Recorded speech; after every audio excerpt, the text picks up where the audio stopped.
अस्सलामुअलैकुम नाज़रीन, मैं हूं रामीन सैयद और आप देख रहे हैं प्रोग्राम ज़ेरे बहस। नाज़रीन, वज़ीर आज़म शहबाज शरीफ बार बार कशकोल तोड़ने की ख्वाहिश का इजहार कर रहे हैं, जिसके लिए वो IMF से एक बड़ा प्रोग्राम लेने की कोशिशें कर रहे हैं। वज़ीर ख़जाना की भी इस हवाले से स्टेटमेंट्स आई हैं। उनका ये कहना है कि IMF के बड़े प्रोग्राम में शामिल हो रहे हैं, तो इस हवाले से IMF हुकाम से जल्द वाशिंगटन में मुलाकात होगी। उन्होंने ये भी बताया कि कितना बड़ा कर्ज लिया जाएगा इस पर अभी बात नहीं हुई है, लेकिन ख्वाहिश है कि इस साल के आखिर तक नए प्रोग्राम पर स्टाफ लेवल मुआहदा हो जाए। तो हमारा सवाल ये है कि क्या एक बड़े प्रोग्राम में जाना, कर्ज की बड़ी रकम लेना काफ़ी होगा, या फिर बड़े पैमाने पर पॉलिसी रिफॉर्म्स की भी ज़रूरत है, और अंदरूनी मामला ठीक किए बगैर सिर्फ कर्ज के सहारे क्या कशकोल तोड़ने की ख्वाहिश पूरी होना पॉसिबल भी है। इसके अलावा मुश्तरका मफादात काउंसिल में पहली बार वज़ीर ख़जाना की जगह वज़ीर ख़ारिजा शामिल किए गए हैं। इसके पीछे क्या कहानी है, इसको भी डिस्कस करेंगे प्रोग्राम के पहले हिस्से में। मुझे जो रहे हैं सीनियर तज़ियाकार नजमुल साकिब साहब, राव खालिद साहब और साकिब बशीर मेरे साथ मौजूद हैं इस्लामाबाद स्टूडियो से। आप सभी का बहुत शुक्रिया। नजमुल साकिब साहब, कशकोल कभी टूटेगा भी या नहीं? देखिए रामीन, अभी आप बात कर रही थी ख्वाहिश की, तो मुझे याद आया कि पिछले कुछ हफ्तों पहले हमारे वज़ीर आज़म ने फरमाया कि beggars can't be choosers, right. तो उसमें ख्वाहिश और उसके बाद ये हिसाब किताब, तो ख्वाहिश से जो बात याद आई वो ये है कि if wishes were horses beggars would ride.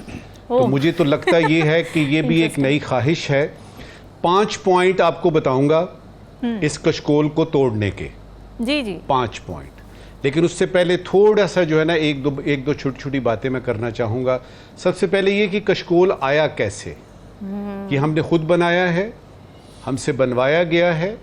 इसमें हुक्मरान जो थे हमारे, यानी यूँ समझ लीजिए 70 की दिहाई के बाद से अब तक, क्या उन्होंने ये कशकोल खुद तख्लीक किया, ईजाद किया? क्या अब अवाम का इसमें कसूर है?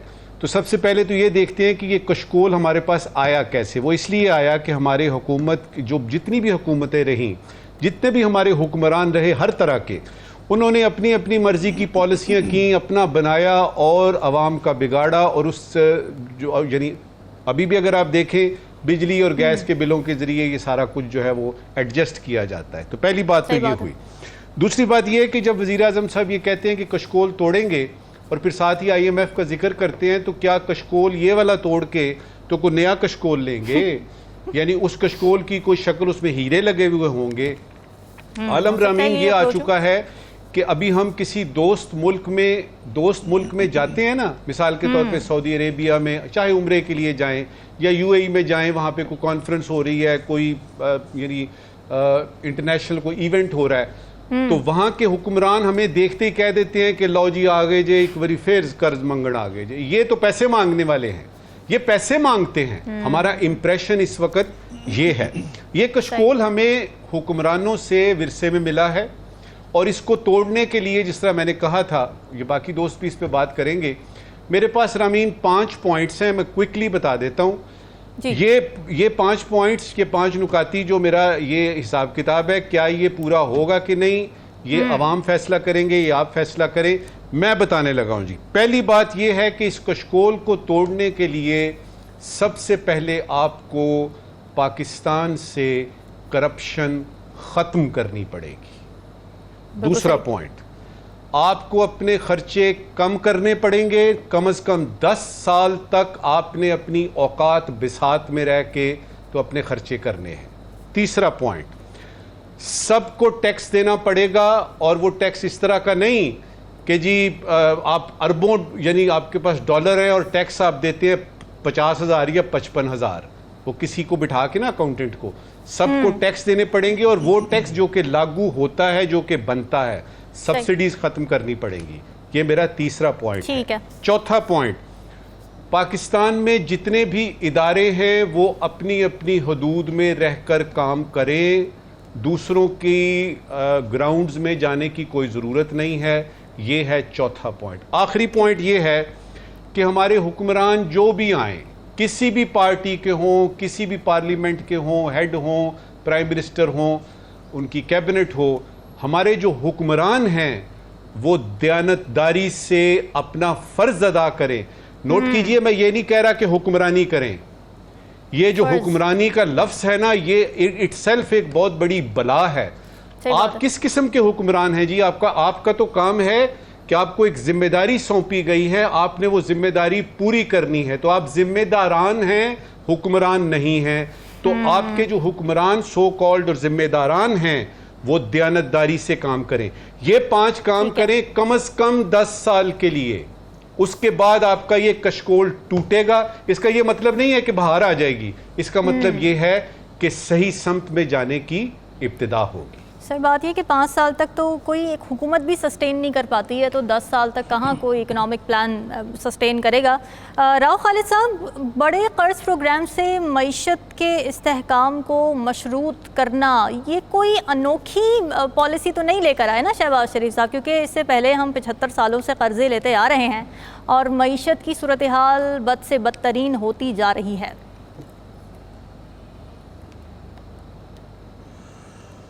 उसकी बुनियादी वजह यही है कि जो आप जिस पार्टी में ये सारा कुछ डाल रहे होते हैं पैसे, उसमें सुराख इतने बड़े बड़े हैं कि वो कभी भरने का नाम नहीं लेगी। अब तो उसका पेंदा भी मेरा ख्याल टूटने वाला है, और वो पेंदा टूट गया तो फिर सब कुछ क्लैप, फिर कुछ भी नहीं उसमें जो डालेंगे फ़ौरन ही उसमें से ज़ाया हो जाएगा, निकल जाएगा। तो उस सुराखों को बंद करना बुनियादी तौर पर, जिसमें आपके स्टेट ओन्ड एंटरप्राइजेज़ हैं, जो डेवलपमेंट प्रोजेक्ट में जो कमीशन खाए जाते हैं, 1 अरब का प्रोजेक्ट जो है वो 3 अरब में बनता है और फिर कई सालों लगते हैं, फिर वो कॉस्ट एस्केलेशन हो जाती है। फिर हम अपने MNAs MPAs को फंडिंग करते हैं उनके हल्के में मजबूत करने के लिए, उनको वो एक ज़ाया जाती है बहुत सी रकम इस तरह से। उसके बाद जो एक पूरा हमारा कह ले कि जो लेविश लाइफ स्टाइल है हुक्मरानों का और ब्यूरोक्रेसी का जी, वो इतनी बड़ी लीकेजेस हैं उसमें। बड़े बड़े बीच में मंसूबे आए, वो मोनेटाइजेशन कर ले गाड़ियों की, गाड़ियां दे भी दी, 10-10 लाख की गाड़ी लाख लाख रुपए में दे दी, वो फिर नई गाड़ियां ले ली उन्होंने। तो इस तरह करके बहुत से मंसूबे आए किए, लेकिन कोई इम्प्लीमेंट उसका नहीं हुआ। ठीक। ये पहली दफ़ा जब आए थे पिछले 16 महीने की हुकूमत में, जो वादे करके आए थे, सियासत नहीं रियासत बचाने आए हैं जी जी, तो उसमें तो ना रियासत बचाई ना सियासत बचाई। इलेक्शन में आपने देख लिया सियासत तो उनकी फारग हो गई, और रियासत की जो सूरत हाल अब है, जो ओवरऑल इनकी अप्रोच नज़र आती है वो ये नज़र आती है कि उम्मीद पे दुनिया कायम है। अब अच्छा। ये जो अमली उम्मीद पर इक़दामात आपने पाकिस्तान करने कायम हैं है। वो सिर्फ होप पे नहीं हो सकते जी। अल्लाह कायम रखे, हमारी दुआ भी और इंशाल्लाह रहेगा। राना सनाउल्लाह का कल मैं बयान सुन रहा था, वो कह रहे थे जी हमने इकॉनमी को तो बेहतर करना ही करना है क्योंकि हमारी सियासत ही इससे जुड़ी है। अगर हम इकॉनमी साल 1.5-2 साल में ठीक कर लेते हैं तो हम रिवाइव कर जाएंगे पॉलिटिकली। तो उनकी तो सियासत इससे अगर जुड़ी है तो वो स्टेप्स वो क्यों नहीं लेते? उसमें जो डाइकॉटमी मुझे नज़र आती है, एक तरफ वो कहते हैं कि हमारी सियासत इससे जुड़ी है, आपको मायशी इस्तेहकाम के लिए फिर पॉलिटिकल विल चाहिए ना आपको, आप पॉलिटिकल विल दिखाएं, लेकिन कोई प्लान हमें नजर नहीं आता पॉलिटिकल विल का। दूसरी तरफ से आप जो इक़दाम उठाते हैं, आज ही ताजिरों ने, हमारे ज़माने में हम जब हुकूमत कर रहे थे तो बहुत तरक्की हो रही थी, जो भी वो कारनामे अपने बताते हैं, और फिर डिस्टेबलाइज किया गया, उनकी हुकूमत ख़त्म हो गई, पैनामा स्कैंडल आ गया, तो असल में तो हम सही जा रहे थे मगर हमारा रास्ता रोका गया, हमारी जो एक स्पीड थी वो तोड़ी गई।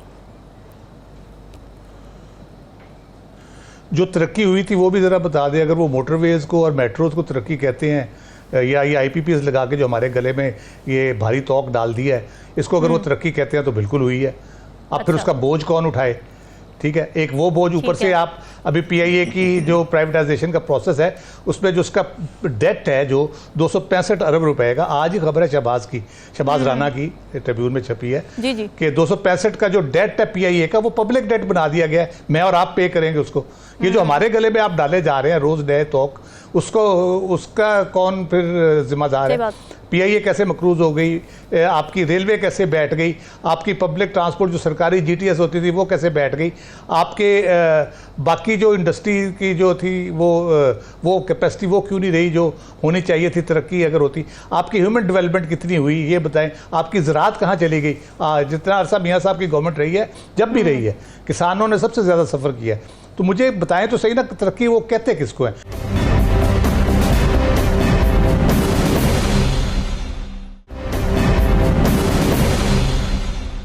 साकिब आपसे, CCI में पहली बार पाकिस्तान की तारीख में वज़ीर ख़जाना की जगह वज़ीर ख़ारिजा को लाया गया और शहबाज शरीफ साहब रीज़न ये दे रहे हैं कि इसाक़ डार साहब तजुर्बेकार क्योंकि ज़्यादा हैं इसलिए वो शामिल हों। मगर फिर सवाल तो यही है ना कि अगर इसाक़ डार साहब इतने ही तजुर्बेकार हैं तो फिर उनको वज़ीर ख़जाना भी बना देते। वज़ीर ख़जाना तो बनाया नहीं, मगर औरंगज़ेब साहब को भी मुकम्मल इख्तियारात देने को तैयार नहीं है। मेरा ख्याल है कि जो इसाक़ डार साहब हैं, क्योंकि इससे पहले बतौर वज़ीर ख़ारजा उनका उस तरह का तजर्बा नहीं है, एक्सपीरियंस नहीं है, बजाय इसके कि वो अपना सारा टाइम वहाँ पे लगाएं, वहाँ ब्रीफिंग्स लें। जो ख़ारजा उमूर हैं वो बड़े टेक्निकल हैं, डिप्लोमेटिक हैं।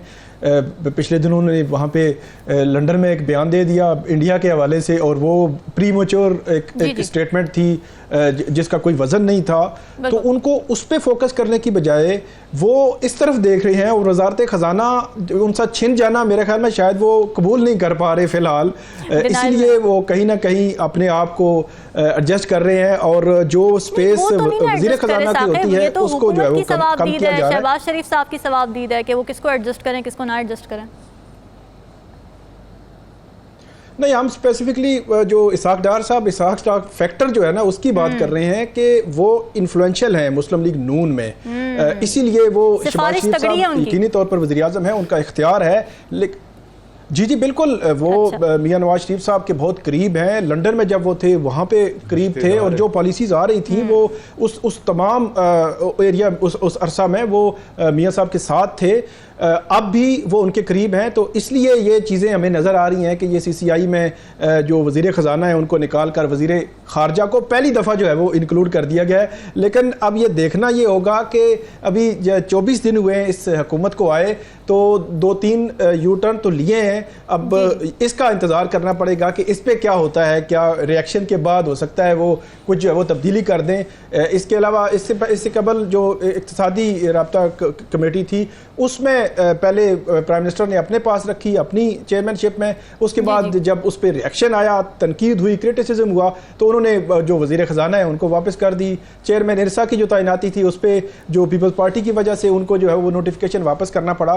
तो ओवरऑल जो मामला है अभी तक जो सियासी और इंतज़ामी तौर पर जो दबाव होता है, ख़ासतौर पर इंतज़ामी जो उनके डिसीजंस हैं, जो फैसले हैं, उनमें वो दबाव अभी तक तो ऐसे लग रहा है कि वो दबाव जो है वो बहुत ज़्यादा ले भी रहे हैं और एक जगह जो है वो खड़े नहीं हो पा रही हुकूमत। जो सियासी दबाव की बात है वो तो है ही, वो तो मतलब साथ साथ चलेगा, वो तो ख़त्म होने वाला नहीं है।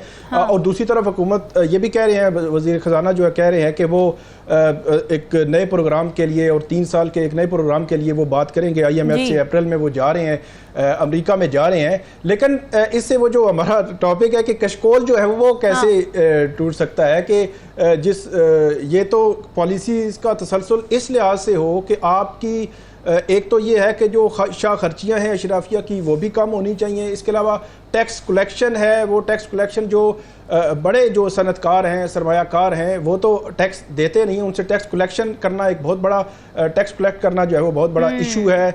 इसके अलावा बिजली है, गैस एक तो महंगी भी हो रही है, और इसकी चोरी है, चीनी की स्मगलिंग है, इस किस्म के बहुत सारे इश्यूज़ हैं जिनको मेरे ख्याल में अभी एड्रेस करने की ज़रूरत है। चाहे जाए कि आप जो है वो होप ले करके ठीक है ये हो जाएगा, जैसा तैसा है ये हो जाएगा, ऐसा जो है वो अमली तौर पर ज़ाहिर ऐसा नहीं लगता, क्योंकि IMF की जो पॉलिसीज़ हैं जब आप इम्प्लीमेंट करते हैं यहाँ पे तो उसका असर आम आदमी पर बहुत ज़्यादा आता है, महंगाई की सूरत में, या जो जिस तरह बिजली जो महंगी हो रही है, गैस महंगी हो रही है, तो आम जो तनख्वाहदार तबका है उससे बहुत ज़्यादा इफेक्ट होता है। तो ये आप ऊपर एक बयान दे भी दें कि कशकोल टूट गया है, तो नीचे तक अगर उसके असरात नहीं होंगे तो उसको हम क्या कहेंगे, वो कशकोल टूटा हुआ तो नहीं है।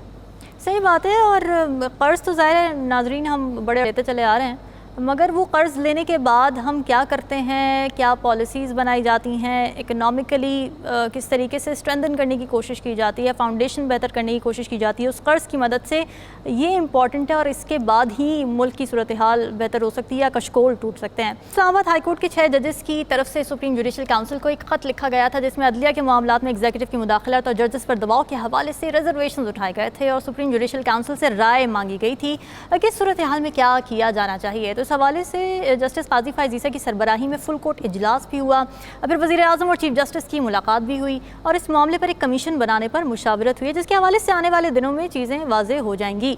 मगर सवाल यही है कि क्या कमीशन बनाना एक सही फ़ैसला है, और ऐसे कमीशन जब माजी में बने तो क्या कोई हल निकल पाया? राव खालिद साहब, आपको क्या लगता है ये मामला किस तरफ जा रहा है? कमीशंस पहले भी बनते रहे हैं, कमीशंस बनाने का फ़ायदा क्या होता है, और इस दफ़ा आप क्या देख रहे हैं, क्या नतीजा निकलेगा? देखें, वो जो होती है ना चीज़, कोई शरारती बच्चों के हाथ कोई चीज़ आ जाए फिर उसका जो हशर करते हैं, तो वो इस सूरत हाल में हुआ है। अच्छा, बुनियादी तौर पे कौन एक सिंपल सी सिचुएशन थी, ये वो आपको मेरे जवाब में पता चल जाएगा आगे चल के। अच्छा। एक सिंपल सी सिचुएशन थी, सिंपल कह लें, कॉम्प्लिकेटेड कह लें, वॉटेवर। एक सूरत हाल कुछ साल 1.5 साल से फेस कर रहे थे जज साहबान, और वो उसके ऊपर अपने सीनियर्स को आगाह कर रहे थे। जस्टिस बंदयाल को भी किया, अपने हाई कोर्ट के चीफ जस्टिस को भी किया।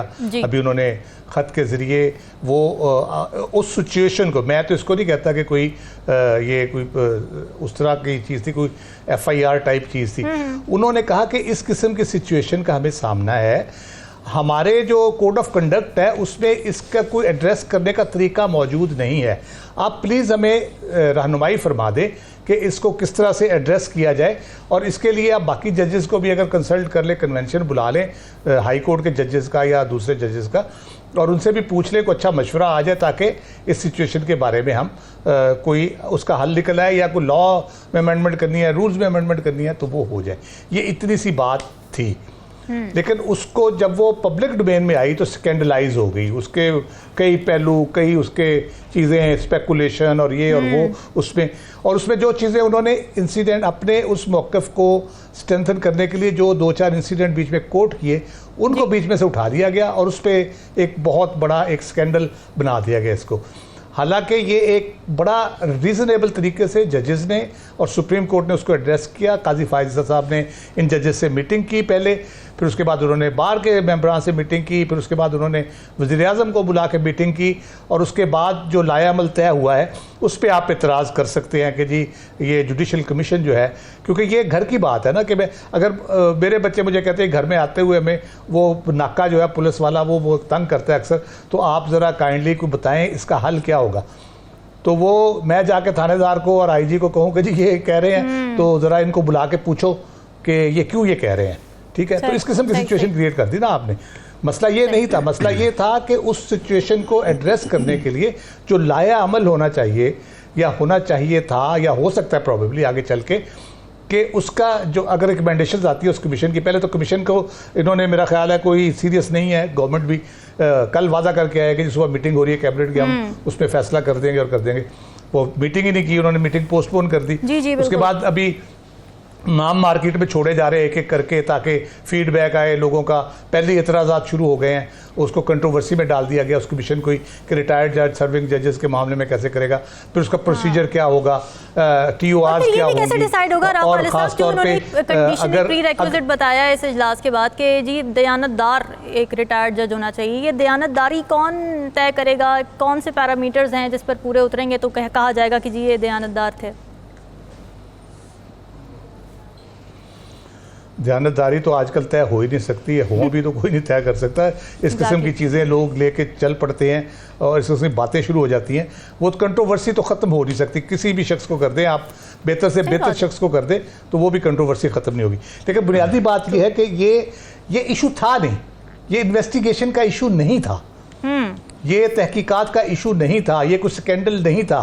ये बुनियादी तौर पर एक सिचुएशन जो फेस कर रहे थे जज साहबान, उन्होंने अपने जो उनके बॉस हैं या सीनियर हैं या जिनको वो एड्रेस कर सकते उनको उन्होंने बताया कि ये सिचुएशन है, हमें इसका हल बताइए प्लीज़।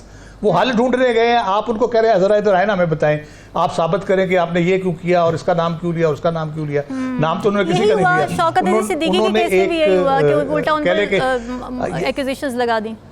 जी एग्जैक्टली वो एक बंदा कहता है कि ये मुझे आप डॉक्टर को जाके कहे मेरे पेट में दर्द हो रहा है, ठीक है, वो उसकी कहे कि जी तुम ये कब से हो रहा है, उसने 6 दिन पहले तो इलाज होना चाहिए ना, इलाज प्रायोरिटी होना चाहिए, होना ना कि आप उसको डांटना शुरू कर दें कि तुमने खाया ही क्यों गलत। वो इलाज, ये FIR नहीं, मैं यही कह रहा हूँ, मैं जो एम्फेसाइज कर रहा हूँ ये FIR नहीं है, ये एलिगेशंस नहीं है, ये एक सिचुएशन फेस कर रहे थे जज साहबान, उन्होंने उसका हल मांगा है अपने सीनियर से, अपने इदारे के अंदर से। अब उसको बाहर उठा के आपने फेंक दिया और मोहल्ले में ला के उसको शरारती बच्चों के हवाले कर दिया, वो खेल रहे हैं उसके साथ।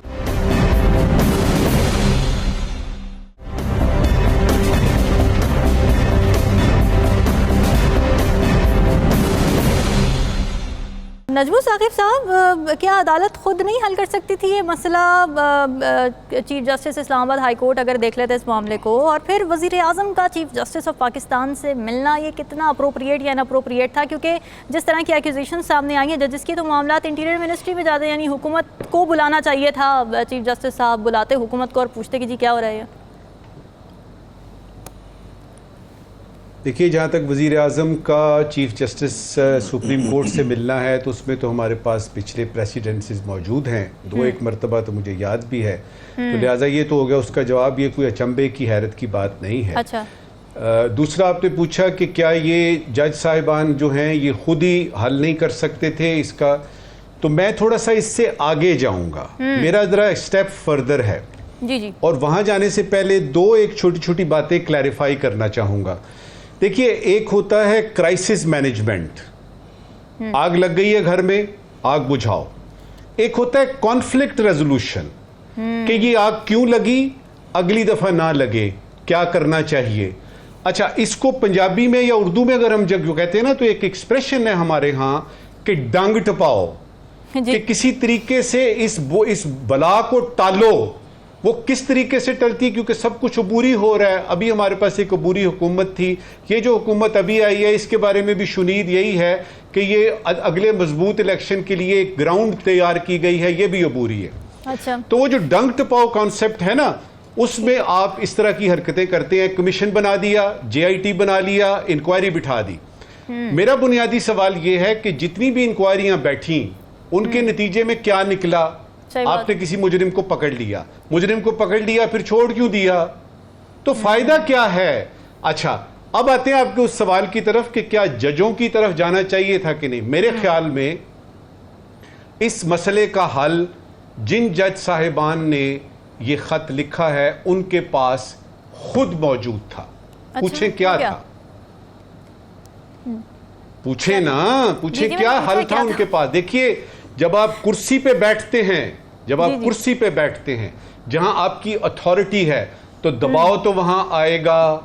दबाव डालने वाले तो अपनी मर्जी कराना चाहेंगे, और उस दबाव में आपका अनड्यू इन्फ्लुएंस आता है, उसमें आपकी कोर्शन आती है, आपको ब्लैकमेल किया जा सकता है, आपको थ्रेट किया जा सकता है, आपको ब्राइब किया जा सकता है। ये सारे दबाव हैं, दबाव तो आएगा। अब सवाल यह है कि जो ऑप्शन आपके पास नहीं है, आप उसकी बात कर रहे हैं, वो ऑप्शन क्या नहीं है?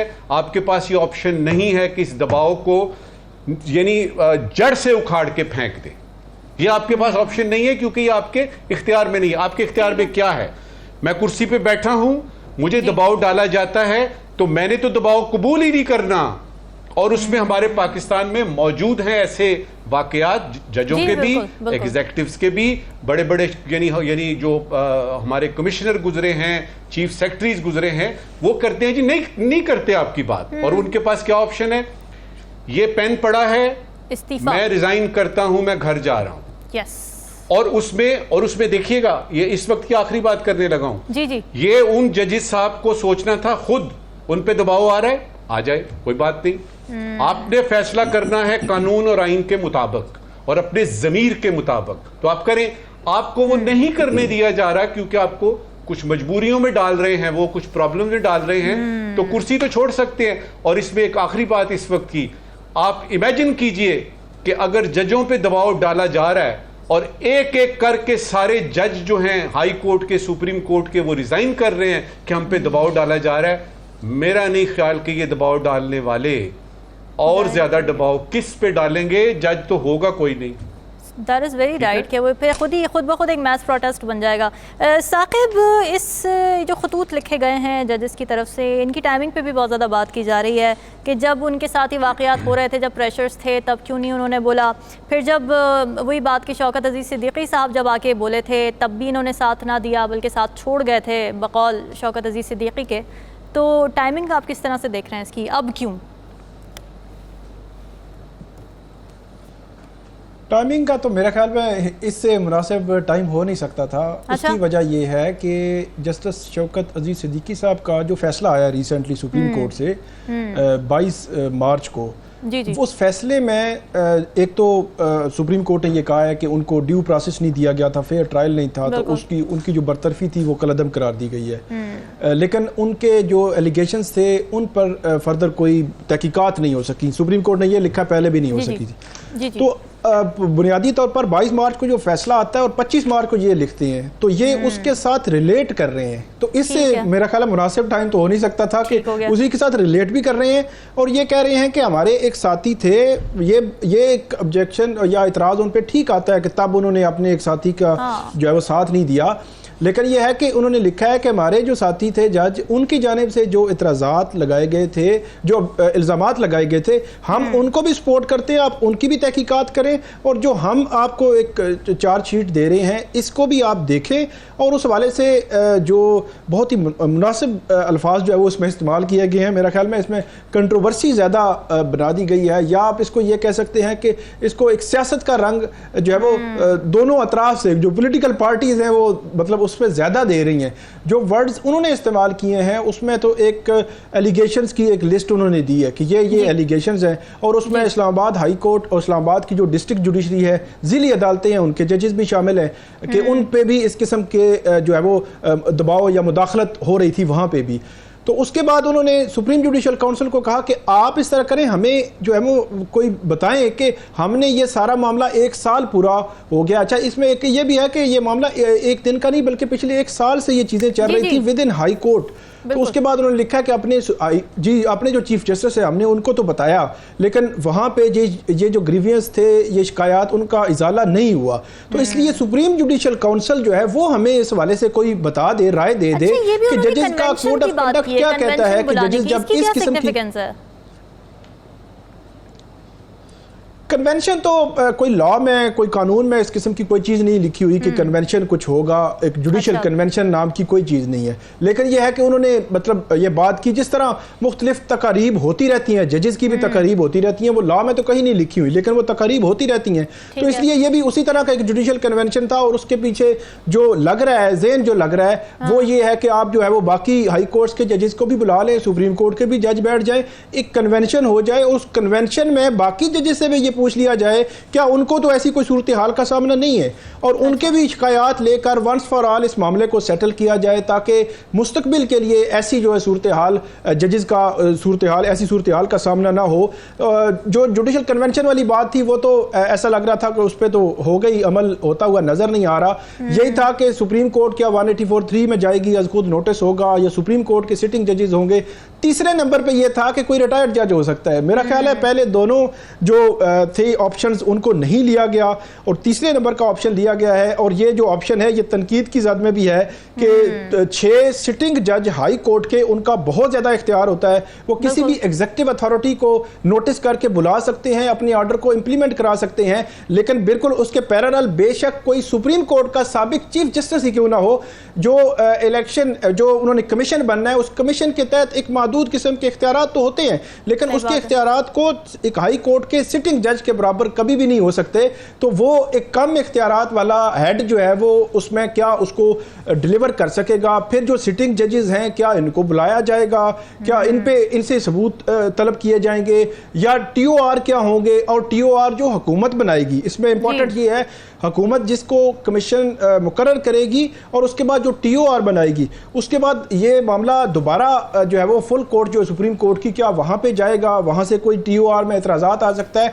तो काफ़ी चीज़ें अभी हैं, कन्फ्यूजन बहुत ज़्यादा है। बेशक ये रिटायर्ड जज का कमीशन ही क्यों ना हो, इसमें जो मेरा ख्याल में फिर दोबारा से सुप्रीम कोर्ट और जो हुकूमत है उसको एक पेज पे आके फाइनलाइज TOR तब भी होंगे, क्योंकि TOR बड़े स्पेसिफिक होंगे कि TOR उसका फेट डिसाइड करेंगे कि इस कमीशन का जो आउटकम है वो क्या होगा। तो इसलिए TOR पे बहुत फोकस है। उस TOR में मेरा ख्याल है कि सुप्रीम कोर्ट से भी कोई ना कोई राय शायद हुकूमत जो है वो लेगी।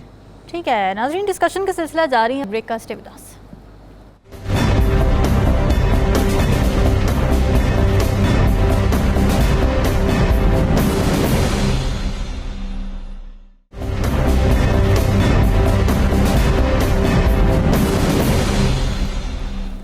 वेलकम बैक जी। खारजी फ्रंट से कुछ अहम मामलात हैं। एक तो अमरीकी सदर जो बाइडन ने वज़ीर आज़म पाकिस्तान शहबाज शरीफ को ख़त लिखा है, जो एक बड़ी डेवलपमेंट समझी जा रही है, क्योंकि साइफर और PTI के इल्ज़ामात से दोनों ममालिक के ताल्लुकात में सर्द महरी आ गई थी।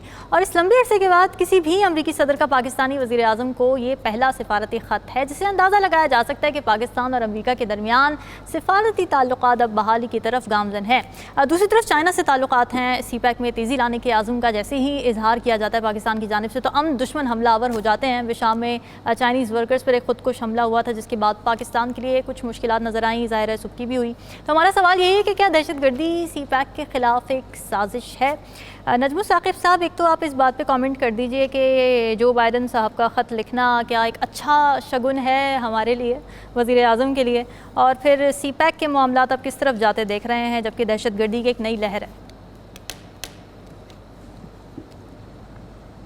सबसे पहले तो जो बाइडन के इस ख़त पे बात करते हैं जी, इससे पहले कि हम ये देखें कि इसमें क्या लिखा है और ये इस वक्त क्यों आया और इस पे जो लिखा है उस पे कितनी अमलदारी होगी, सबसे पहले तो ये देखते हैं कि ये जो ख़त आया है इस पे जो बाइडन साहब के दस्तखत नहीं है, पहली बात।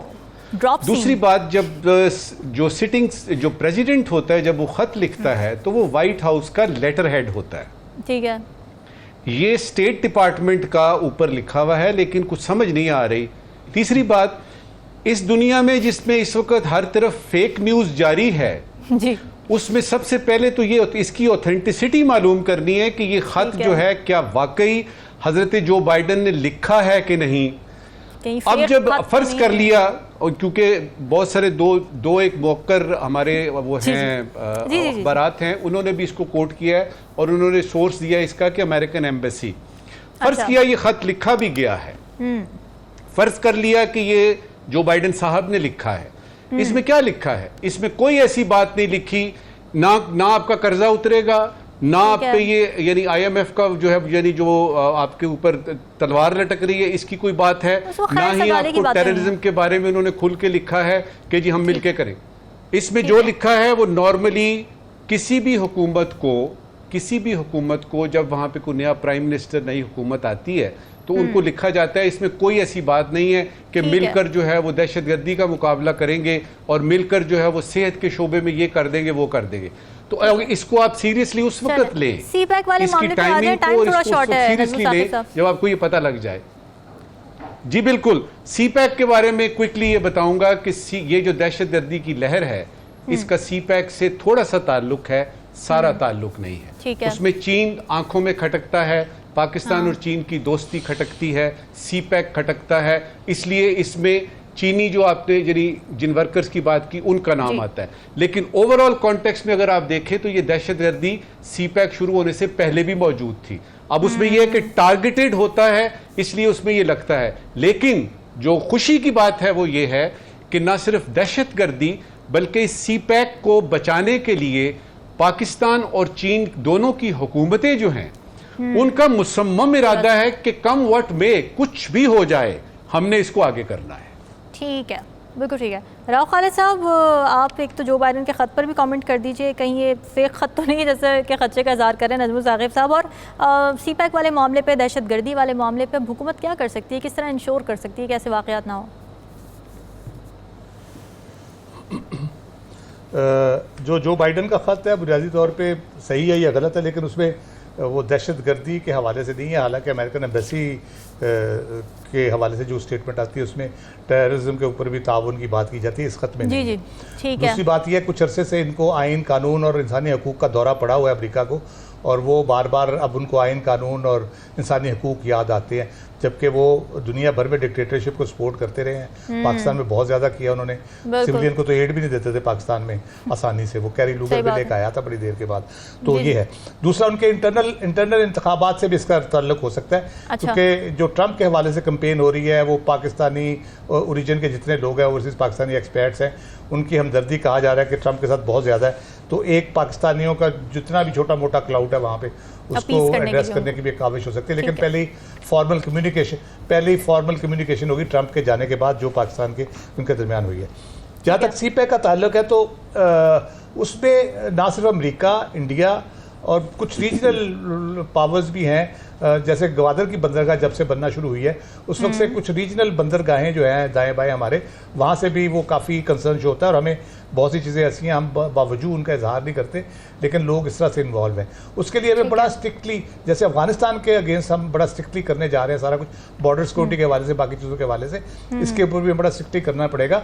चाइनीज़ हमारे साथ खड़े हैं, जा नहीं रहे, लेकिन इससे बड़ा एक रुकावट आती है। जैसे अभी वक्ती तौर पे काम बंद हो गया है, आपके जो डेडलाइन होती है, मतलब दासू डैम आप बन रहे हैं या मेमन डैम बन रहा है, तो उसकी डेडलाइन जब डिले होती है आपकी कॉस्ट एस्केलेट होती है। फिर आपको जो बिजली बनानी है, आपने सस्ती बिजली आनी है, वो आपका फिर डिले होता है, तो उससे फिर और मसाइल आपके बढ़ते हैं। यकीनन बहुत सीरियस इशू है, उनकी टीम भी एक आ गई है, उसको यकीनन हम कोऑपरेट भी करेंगे, ताउन करेंगे पूरी तरह से। एक हमने जो सीपैक के लिए स्पेशल हमने आर्मी की एक ब्रिगेड जो है ना वो रेज की हुई है, जो इनके लिए हम सिक्योरिटी का तो पूरा अपनी तरफ से इंतज़ाम करते हैं, लेकिन क्योंकि एक बड़े अरसे से चल रही है, नजूम साहब ने सही कहा कि ये सीपैक से तो बहुत पहले के हम दहशतगर्दी का शिकार है। जब रूस आया था अफगानिस्तान में उस वक्त से बम धमाके पाकिस्तान में होने शुरू हुए थे, तो वो एक जो नेटवर्क है वो ऐसे मौक़ों से फ़ायदा उठाते हैं और हमें ज़्यादा से ज़्यादा ज़िक पहुंचाने की कोशिश करते हैं पाकिस्तान की तरक्की को रोकने के लिए। लेकिन कमिटमेंट के साथ हमारी जो सिक्योरिटी फोर्सेस हैं वो कर रही हैं। उम्मीद है कि इसके भी कल्प्रेट्स पकड़े जाएंगे और उनको सजा भी होगी और आइंदा मिनिमाइज़ किया जाएगा इस थ्रेट को। जी ठीक है। जी साकिब, आपकी राय इन दोनों मौज़ूआत पर? एक तो ये सीपैक जब से जो है सीपैक शुरू हुआ है उसके बाद से अगर आप थोड़ा सा जायज़ा लें तो ये जो चाइनीज़ पर ज़्यादा अटैक, डायरेक्ट अटैक होते रहे हैं और वो डायरेक्टली सीपैक को जो है वो नुकसान पहुंचाने की यकीनी तौर पर कोशिश है। 2018 में जो चीनी काउंसलेट था कराची, वहाँ पे भी अटैक हुआ। 21 में यहीं दासू में अभी जो शाम में जो अटैक हुआ है यहीं पे 2021 में भी अटैक हुआ, वहाँ चीनी इंजीनियर्स उनको निशाना बनाया गया। 22 में वो कराची यूनिवर्सिटी के बाहर जो है वो एक अटैक हुआ, वो जो चीनी असातिज़ा थे उनको, और अभी दोबारा से जो डायरेक्टली पिन पॉइंट करके जो चीनी इंजीनियर हैं या चीनी जो एहलकार हैं, चीनी बाशिंदे हैं यहाँ पे, उनको जो है वो हिट किया जाता है। और बुनियादी तौर पर वो मकसद जो है वो यही है कि सीपैक को भी नुकसान हो और पाकिस्तान और चीन के दरमियान जो है वो ताल्लुकात पर भी असरअंदाज हो। इस हवाले से जो सिक्योरिटी पाकिस्तान की जो हुकूमत ने जो जिस तरह राव साहब कह रहे थे कि जो पाक फ़ौज ने खुसूसी एक जो है वो ब्रिगेड उनके लिए रखी थी। जब ये दासू का 2021 का अटैक हुआ था, ये उसके बाद जो है वो स्पेशल जो है वो फोर्स उनको दी गई थी सिक्योरिटी के लिए। लेकिन एक सवाल ये भी आता है कि जो इंजीनियर्स हैं इनको सिक्योरिटी तो हमेशा से जो है वो दी जाती रही है, लेकिन इसमें एक इशू ये भी आता है कि क्योंकि ये पब्लिक में इनको जाना होता है या जो जहाँ पे भी काम हो रहा है, दासू में हो रहा है या मुख्तलिफ जगहों पे, तो इन इंजीनियर्स को ज़्यादा हिट करना समटाइम वो कहते हैं आसान इसलिए भी है कि इनके साथ इंटरेक्शन जो है वो आम जो है लोगों का ज़्यादा होता है। तो बहरहाल ये एक इशू तो बहुत बड़ा है कि आए रोज़ जो है वो इसके सब अटैक करके सीपैक को जो है नुकसान पहुंचाने की कोशिश की जाती है। और अभी भी चीन की जो वहाँ पे आई है टीम, उम्मीद करते हैं कि शायद कोई ऐसा मैकेनिज्म बने कि फ्यूचर में इनको रोका जा सके। बिल्कुल ठीक है। और जो बाइडेन वाले मामले में भी शॉर्ट कमेंट कर दीजिए। जी, जो बाइडेन जो है अमेरिका की तरफ से बुनियादी तौर पर तो एक खैर सगाली का ही पैगाम आया है। असल में तो जो पॉलिसी लेवल पे कुछ अगर कुछ स्टेटमेंट्स आएंगी, कुछ चीज़ें आएंगी, तो फिर उसको जो है वो फर्दर देखा जा सकता है कि वो अमेरिका क्या चाहता है। तो ये क्योंकि नई हुकूमत बनी थी, तो जिस तरह मुख्तलिफ सरबराहान ममलिकत जो है वो इस तरह के पैगाम भेजते हैं, ये पैगाम भी बुनियादी तौर पर उसी तरह का एक पैगाम है। यानी ये रूटीन का ही एक मैटर है। नजमुल साकिब साहब, आज फिर क्या सवालात लेकर आए हैं आप नाजरीन के लिए? जी रामीन, शुक्रिया। देखिए, मुल्क पर कर्जा बढ़ रहा है और उसके साथ साथ बिजली और गैस की कीमतें भी बढ़ रही हैं, लेकिन हम देखते हैं कि स्टॉक एक्सचेंज बहुत ऊपर जा रहा है। ज़रूरी सवाल ये है कि मुल्क में अदादो शुमार करने वाली किस कंपनी का ये कैलकुलेटर है जो कि इस्तेमाल हो रहा है? ठीक है, बड़ा हम सवाल अच्छा, है। अब आते हैं आज के गैर ज़रूरी सवाल पे। जी देखिए जी, गैर ज़रूरी सवाल ये है कि अमेरिका ने पाक ईरान गैस पाइपलाइन पर वेवर देने से फिर इनकार कर दिया है, मगर ये तो वेवर वो आज से 12 साल पहले भी इनकारी था। गैर ज़रूरी सवाल ये है कि बाकी बातों के साथ साथ क्या उन लोगों को भी सामने लाया जाएगा जिन्होंने ये घाटे का सौदा जानते बूझते हुए किया? बिल्कुल ठीक है नाज़रीन, ये सवालात आपके लिए छोड़ के फीडबैक ज़रूर दीजिएगा। हमें दीजिए इजाज़त, अल्लाह हाफ़िज़।